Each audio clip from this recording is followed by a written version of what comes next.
We are beautifully,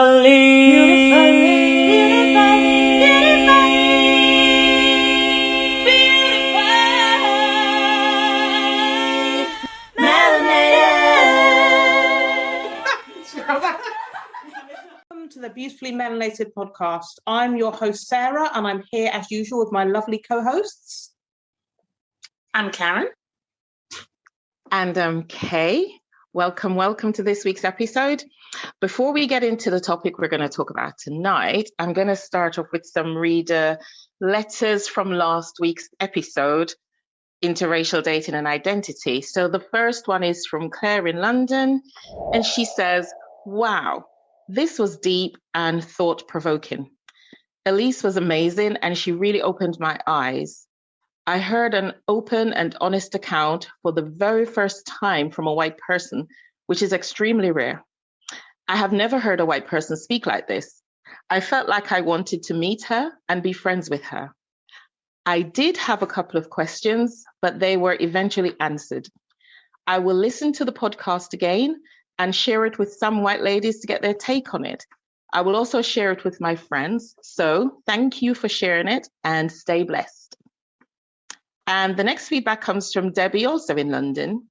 She says, "Mixed race marriages, I would say it adds another challenge to all the other challenges. I agree with you, Kay, that love does not conquer all. That's just romanticism. I recently heard a pessimist is an optimist with experience. That's what I am. What I mean is that all relationships are hard work. There are multiple challenges. Elise mentioned a 31% failure rate and a 41% with mixed marriages. When my relationship failed, I read a lot about the subject because I wanted to understand why our relationship failed. Then I came across time bombs. Now, she didn't say the book she read from, but there were several time bombs in this book that says why relationships do fail. One of them is culture. When we were together, the culture thing seemed invisible. We were just two people who were attracted to each other and fell in love. Well, that's what my optimist self thought at that time. The book continues to say that it is when children appear that deep-rooted cultural beliefs emerge. So whilst we could run along together as a couple, it was impossible as parents. We had vastly different expectations."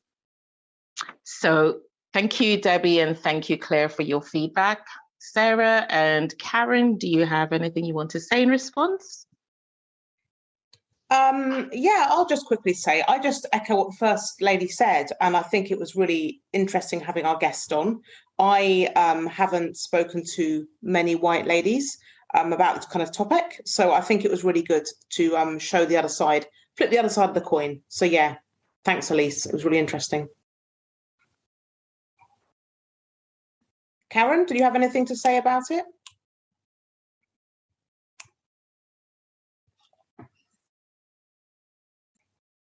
Okay, I think we are going to go on to our topic.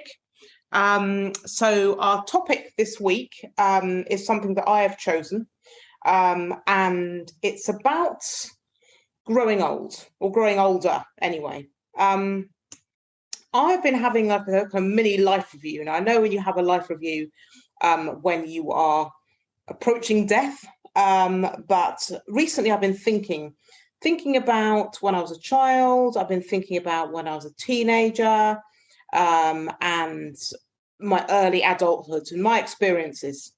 And it got me thinking about my parents and the way they're handling being older people. So my mother is somebody that is very negative. She is a survivor of breast cancer. But even before that, she's always been very negative about her health. So she would always say, I have pains in my back, pains in my legs, pains in everything. And she'd always see the glass as half empty. She's always been that kind of person. Moaning all the time, always seeming unhappy. But her life has always been very good. She hasn't really struggled much in her life. She's had pretty nice life, to be honest with you. And now in her older age, she is moaning and whining and just moaning about everything. And to be around, she's quite a difficult lady to be around which obviously affects my relationship with her. My dad, on the other hand, again, is a survivor of cancer, which he didn't tell us about, or didn't tell me about, rather, in front of family members. He's the kind of person that he just wants to get on with it. He's a very sociable man. He's well read, and seeing people, getting out there, talking to people, going out for food and meeting people is all important to him. So he's the same age as my mum, but yet their views on life is very, very different. And then recently, my old friend actually lost her mother. And I remember her mother when I was a child, and her mum was always very glamorous, always very well put together. And she was kind, she was kind of confident. And my friend took a picture of her. And the last picture she took of her, she was popping open a magnum of champagne, looking amazing, and with her family. And then a week later, she passed of terminal cancer. And looking at these people, it kind of got me thinking about what kind of older person do I want to be? Like, what's important to me as an older person when I get to that? And I was just thinking about my dad, my mum, and my friend's mum. And I thought, I want to be an older person like my friend's mum. And I've never really thought about it too much before, but I know what I don't want. I don't want to be on my own. And that doesn't necessarily mean partner-wise. As I don't want to be, my worst nightmare would be like having no friends, no partner, no interaction with anybody, sitting in a house, not being able to afford to heat it, being cold and dying on my own. That's like my worst nightmare. I'm a very social person. I love talking. I love going out, meeting people, eating out, having drinks, socializing. So the thought of being alone and cold, like so many of our older people are, was just miserable. So I thought I'd like to ask Kay and Karen what their views were on what kind of older person they'd like to be. Because I know when I'm old, I want to be laughing. I still want to be cracking dirty jokes. I still want to be laughing about stuff. I still want to be talking to my friends. I want to be going out to eat. I want to be, I don't really drink much, but occasionally having a drink, still having sex, to be real, and just being, living. I don't want to be like my mother. I don't want to be moaning about everything. I want to be more like my dad and like my friend's mum. They still go out, yet they're pushing 80. Well, my friend's mum obviously passed. My dad's pushing 80. He still goes out. He still gets a train into London. So, Kay and Karen, I wanted to ask you your thoughts on this. What kind of older person would you like to be? And what's your thoughts on getting older? Over to you guys. Karen, what's your thoughts? So I'd like to be like my mum.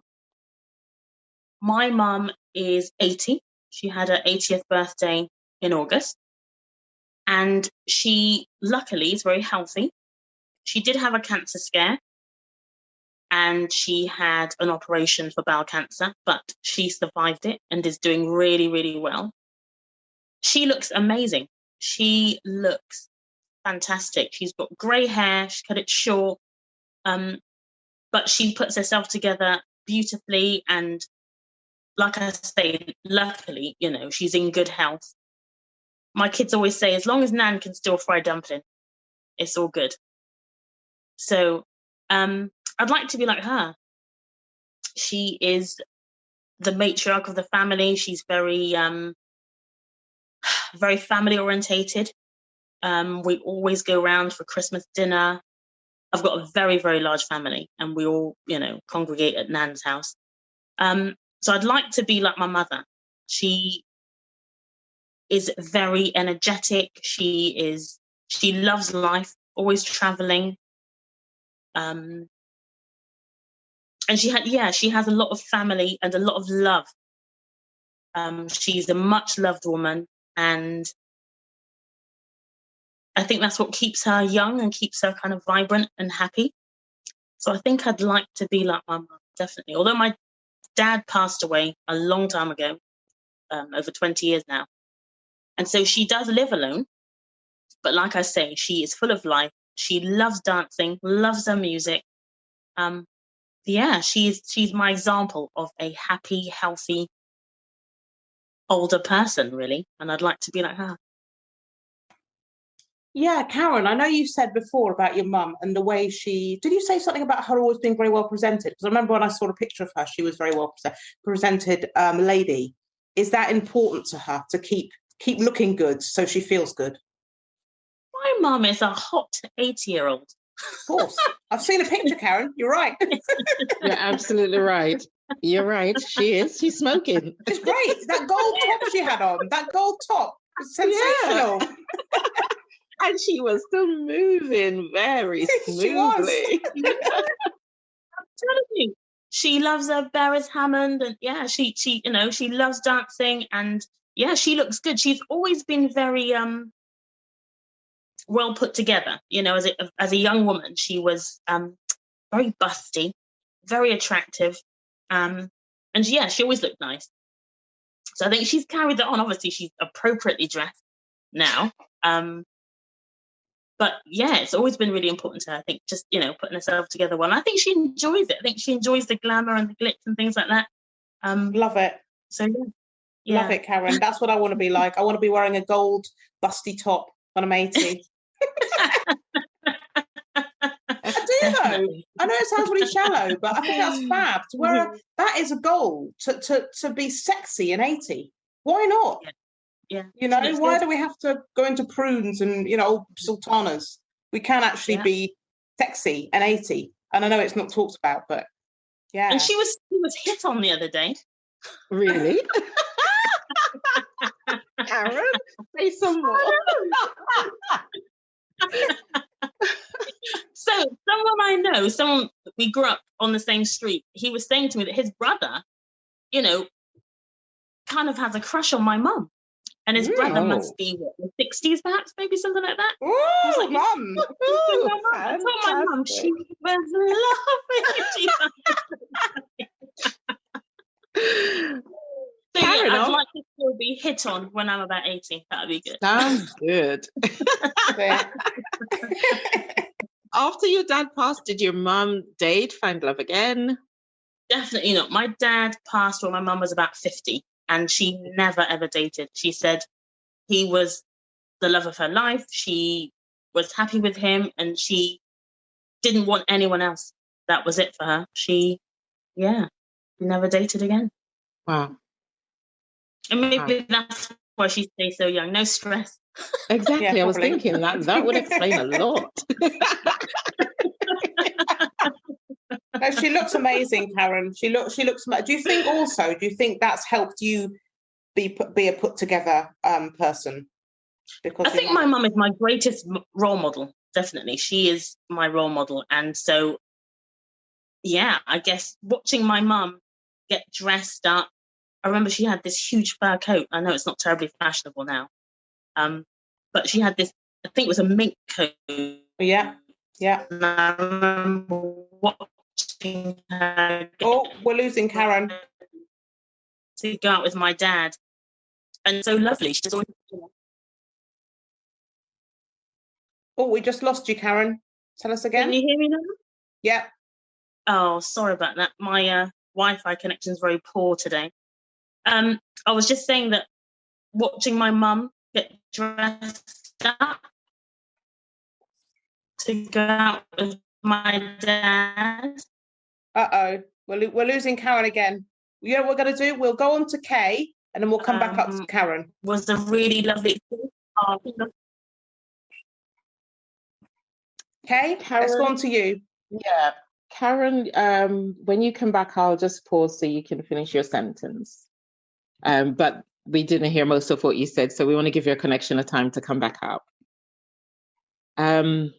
Well, I want to start off by saying I feel like we're all very blessed because Sarah and Karen, you've had cancer scares in your family, and give thanks. Both of your families have survived and they're alive and well. And that, my parents are both alive. So I also feel quite blessed with that. My take on growing old, I'm looking forward to it. I have no regrets, or I don't look back at my youth and think, oh, if I had my time over, because if I had my time over, everything would be wildly different. So I try not to think like that.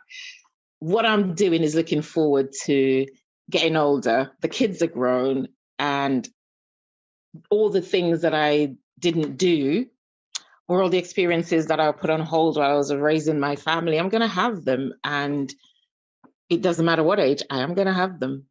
I want to be an old crone. That's my fantasy.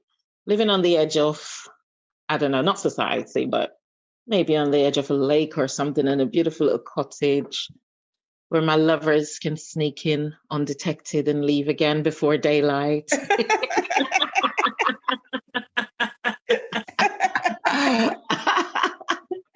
I want to be the wise woman that people come to sit and chat with. I want to sit on my veranda with my mint tea or whatever else I fancy in my teacup, and people watch and greet everybody and just have a really, really sublime, peaceful, restful, and, well, when it comes to the end of my life. So clearly that's not in this country because it's too cold.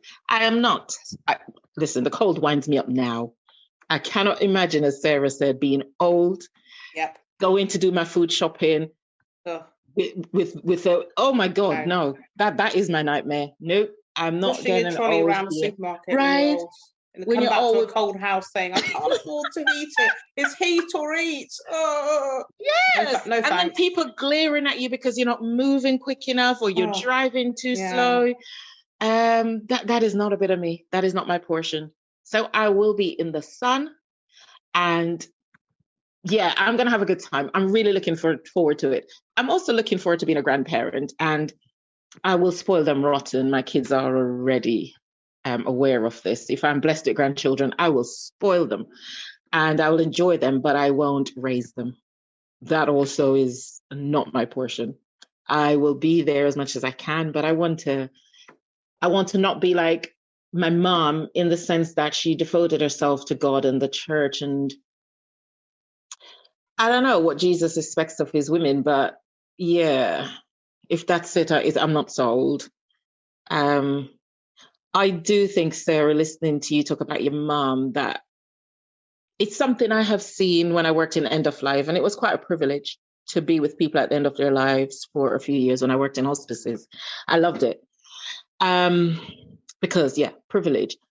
But what I found was when people came to the end of their lives, no matter what age they were, their experiences of letting go and transitioning depended on the lives they lived. So the unfulfilled life, the life with regrets, the life delayed for when I retire, and all the joy and the happiness was postponed, and then you retire and you're battling with cancer and you have a few months to live. Those lives, I could see why one would get moany and miserable and bitter and resentful.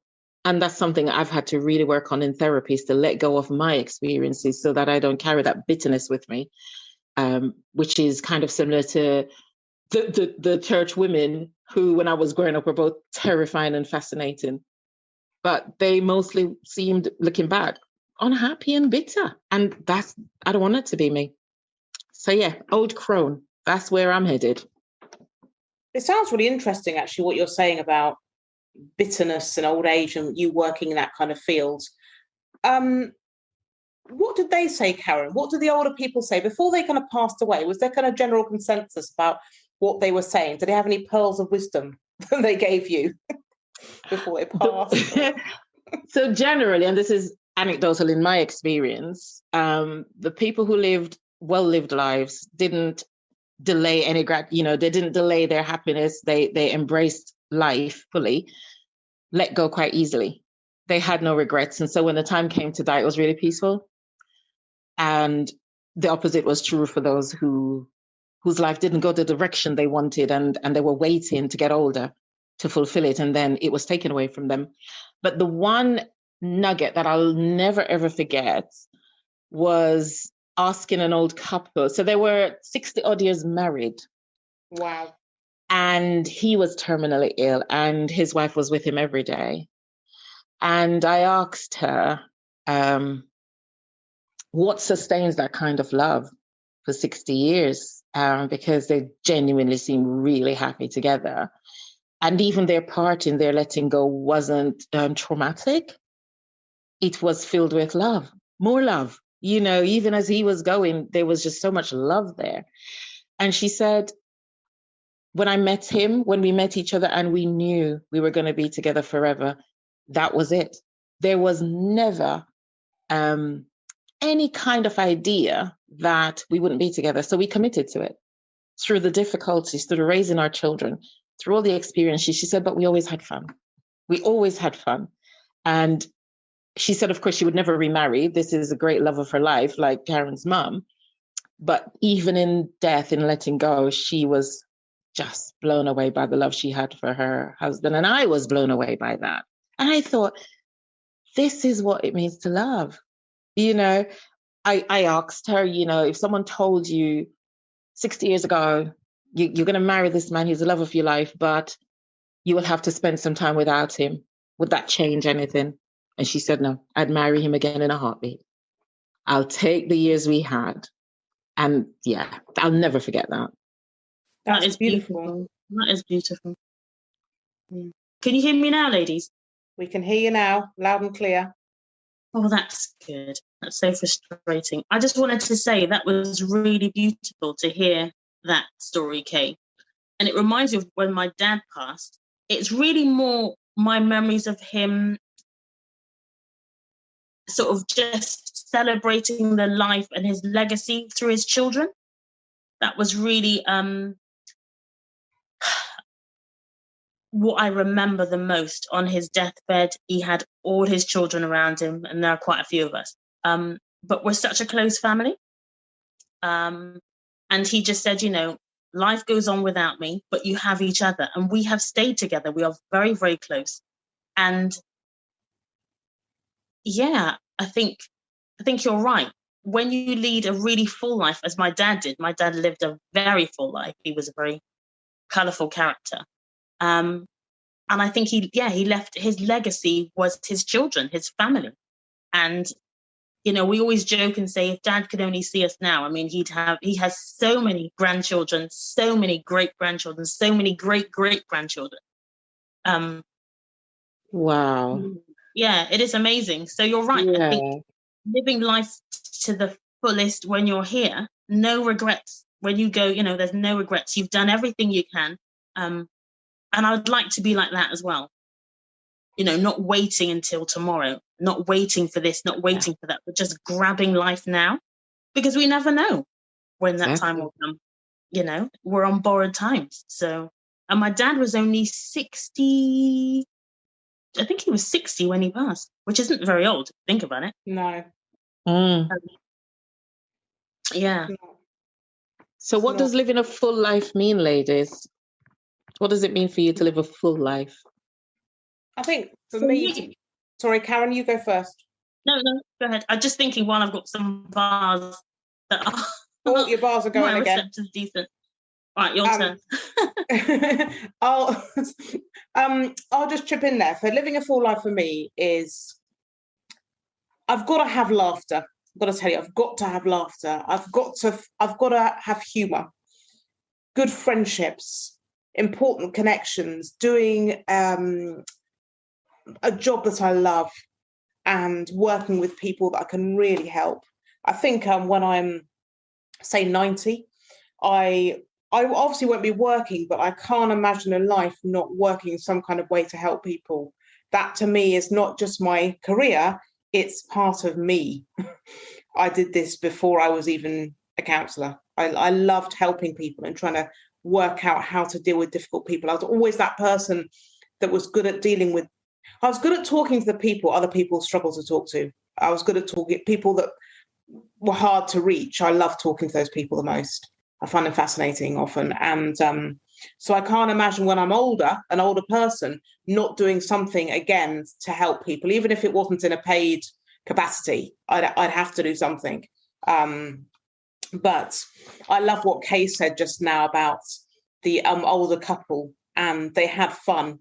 And I'd hope with my partner at that age to kind of know that I've had a good time and I've done life. I don't want to turn around and think, oh my God, I've got so many regrets. Because I tell you already, I don't have any regrets. I've actually lived quite a full life already, I feel. So by the time I get to like 90 something or 80 or whenever I pass, I'm hoping to be able to look back and say, yeah, you know what? I lived my life. I think that's so, so, so important. But yeah, any other final words you guys wanted to say about this at all? Karen?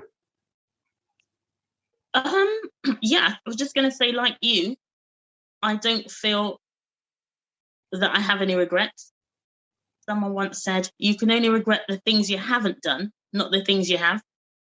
So yeah, I try to embrace life and grab it by its balls, really. Just That's it. do all the Definitely things I want to do. Yeah, if I feel like doing something, do it.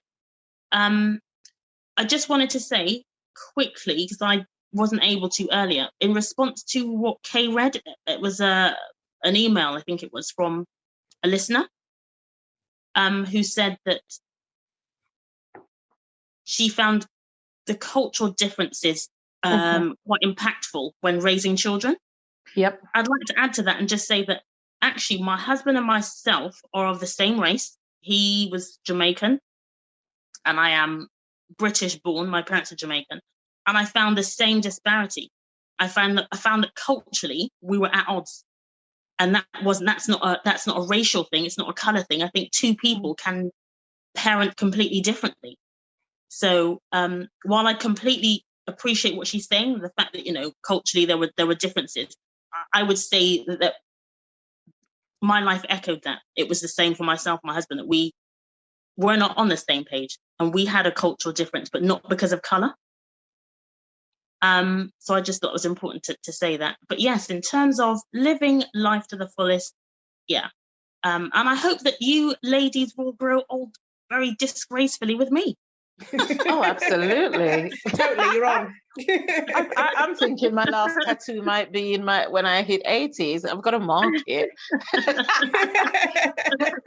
I intend to, there is no misspent youth, but there will be a really badly misspent old age. Absolutely. Bring it on. I spent maybe too many of my younger years in fear, and that's what drives me now, to let go of the fear so that I am not bitter when I get into my old age and go, oh, I wish I had, or I waited for, this to happen and then I'd be happy. And then I waited for this to happen and then now I'm too old. No, it's this is it.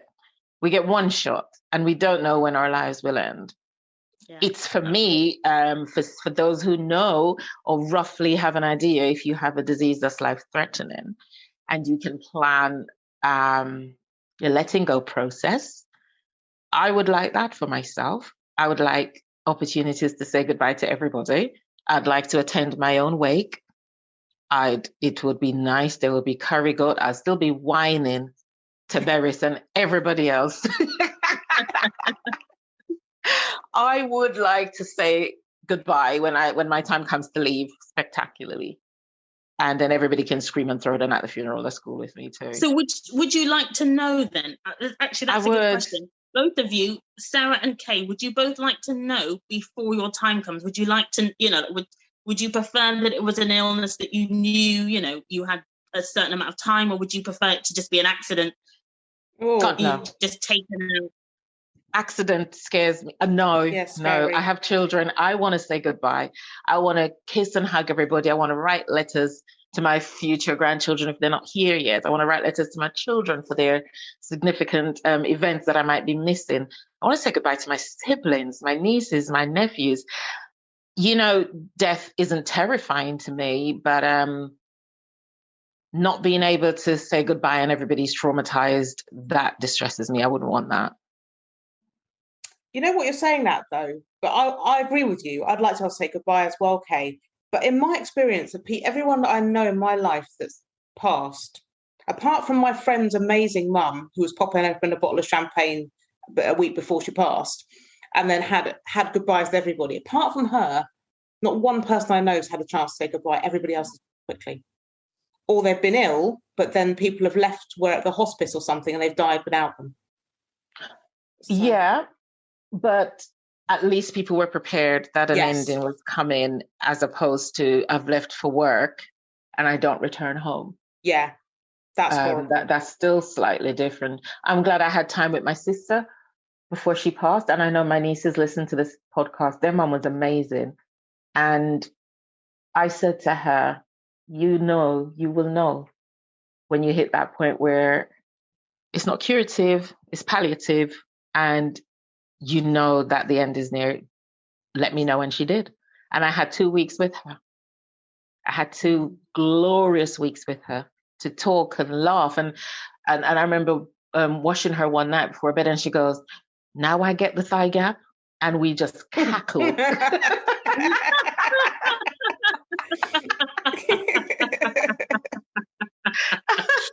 funny. That's really funny. It was. It was a goodbye that, I got on a plane and I came back here and she died while I was in transit, more or less. So I wasn't there for the final moment, Sarah. But I knew I had gone there to say goodbye. So that was my goodbye. Yeah, that's what you mean. Yeah. That's what you mean. I think you're both preparing. I think you're right. I think the hardest thing as well, even for children, I think must be so hard for a young child, for a parent to walk out and never come back. That must be just horrible. That's like the worst possible scenario. So yeah, I agree with you. I want to be able to say goodbye, say my goodbyes.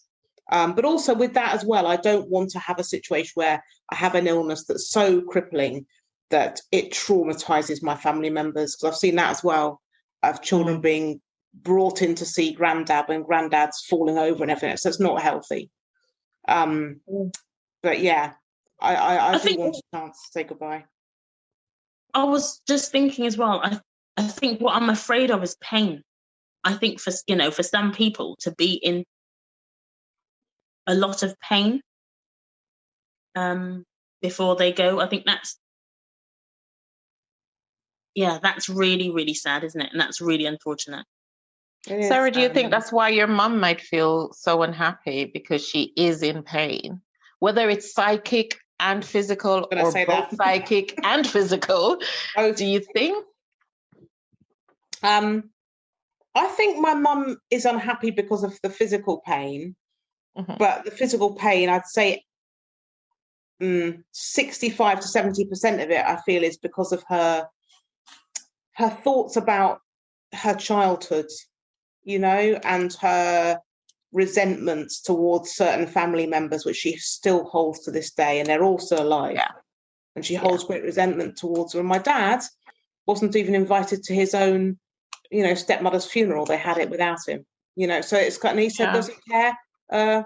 No, because they're all older people. Like, he said, what's the point in me caring? What is the point? I best just get on with my life. If my, stepsisters didn't want to invite me, then that's them. That's all right. So my mother is just, I don't know. I think she holds on to the loss and the pain of those experiences, and that is what blocks happiness. Yeah, because if you're holding on to that, you're missing the joy. You're missing the moments of joy. You're missing the goodness that's in life. It's good and it's bad. It's both good and bad. It's not all one or the other. I feel for her, and in our work, perhaps that's what we seek to do, is to help people to process difficult life experiences so it doesn't travel with them into their old age. Definitely. It's hard. It's hard. And I think when someone becomes, after a certain age, when someone gets to about 80, I feel they're kind of, I don't know, they can definitely have therapy. My God, I welcome 80-year-olds. I have a client right now, actually, and their mother. The client's about 50 and the mother's about 70 something. And that's amazing working with them. It's a different demographic again. And I would say never too late. Never too late. My mother, for instance, my mother's just started therapy. Thank God, after all this time. But I think you're right, Kate. It is never too late to do the work on yourself. So important, because when I transition from this life into the next life, whatever, I don't want to be, say, as you said, bitter, miserable, moaning old trout. That's not what I want to be. I want to be like Karen's mum. I want to be wearing a titty top that's gold with sequins, and shaking it on the dance floor. And pulling 20 years younger. That's it, exactly. That's it. That's the life. That is it. Yeah. Well, when you come to visit me at my crone cottage, and that's what I'm going to call it, Yeah, there will be good quality weed. We're having a drag. that's Listen, I'm not spending my old age in pain. If there is pain, well, there's weed. Self-medicate. On the veranda. Yeah. Oh God. 100%. It will be legal everywhere by then as well. It will be. It will be. Definitely. I'll You'll have be the there. best stuff I'll as be well. Some high grade. Absolutely. The good stuff. On that note, ladies, we're going to need to wrap it up. But Yes. yeah.